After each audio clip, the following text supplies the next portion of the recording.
Bismillahirrahmanirrahim. Assalamualaikum warahmatullahi wabarakatuh. Alhamdulillahirabbil alamin. Allahumma salli wa sallim wa barik ala sayyidina Muhammad wa ala alihi wa sahbihi ajma'in. Amma ba'd. Kisah hikmah bagian yang ke-20. Kisah Syekh Abdul Qadir Al-Jailani dengan perampok. Menurut riwayat terkenal, Qais bin Malik malang melintang di dunia perampokan dan dikenal sebagai pimpinan perampok yang kejam, tak kenal kompromi. Ia merajai hampir seluruh wilayah yang menuju ke Baghdad sebagai pusat peradaban Islam pada waktu itu. Sudah banyak musyafir dan para kafilah yang dirampas hartanya tanpa bisa melawan sedikit pun karena Qais juga memiliki anak buah yang banyak. Namun, pada suatu hari, Qais mengalami hal yang luar biasa janggal dalam menjalankan aksi jahatnya. Saat itu, ia hendak merampok semua barang bawaan para kafilah yang di dalamnya kebetulan juga terdapat Syekh Abdul Qadir Al-Jailani rahimahullah. Syekh Abdul Qadir Al-Jailani kala itu masih berusia 18 tahun. Dan ia sedang dalam perjalanan menuju Baghdad untuk memperdalam ilmu agama.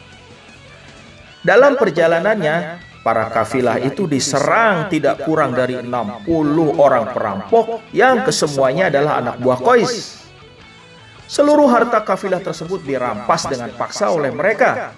Tetapi anehnya, tak ada satu perampok pun yang mengusik Syekh Abdul Qadir muda. Nampaknya mereka tertipu dengan pakaian lusuh yang dikenakan ulama besar sufi itu dan mengira bahwa Syekh Abdul Qadir tak punya harta yang berharga. Namun, tidak lama waktu berselang, akhirnya ada juga seorang perampok yang ternyata adalah pemimpinnya yang menghampiri Syekh Abdul Qadir seraya berkata, "Berikanlah kepada kami apa saja yang kamu bawa," kata Qais dengan suara menghentak sambil memegang pedangnya. Syekh Abdul Qadir muda pun menjawab, "Aku hanya memiliki 40 dirham yang tersimpan di dalam pakaianku," katanya jujur. Mendapat penjelasan yang demikian pasrah dan seolah tanpa perlawanan, Qais justru menjadi heran. Selama bertahun-tahun merampok, ia belum pernah menemukan calon korban sejujur yang ia temui itu. Biasanya calon korbannya akan mengaku tidak punya barang berharga atau malah berusaha kabur. Lalu untuk membuktikan perkataan calon korbannya itu, maka Qais pun menyuruh anak buahnya untuk merobek baju yang dikenakan Syekh Abdul Qadir dengan pedangnya. Dan betapa terkejutnya ia karena benar-benar ditemukan 40 dirham di balik bajunya. "Wahai pemuda, mengapa engkau begitu mudahnya menyebut barang berhargamu, padahal engkau tahu kalau kami hendak merampasnya?" tanya Qais. "Aku telah berjanji kepada ibuku untuk tidak pernah berkata bohong dan selalu jujur, kapanpun, dimanapun, dan kepada siapapun," jawab Syekh Abdul Qadir muda dengan tenang. Begitu mendengar penjelasannya, maka Qais yang juga kepala perampok itu langsung menangis dan menginsyafi kesalahannya. Ia bersujud dan bersimpuh di hadapan Syekh Abdul Qadir Al-Jailani rahimahullah, lalu ia bersumpah tidak akan merampok lagi.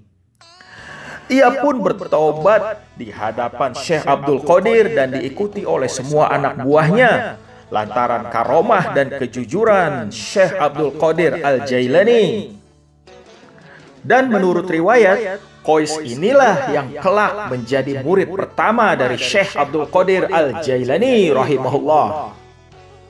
Masya Allah, wallahu a'lam bissawab. Hasbunallah wa ni'mal wakil, ni'mal maula wa ni'man nasir. Wala hawla wala quwwata illa billahil aliyyil azim.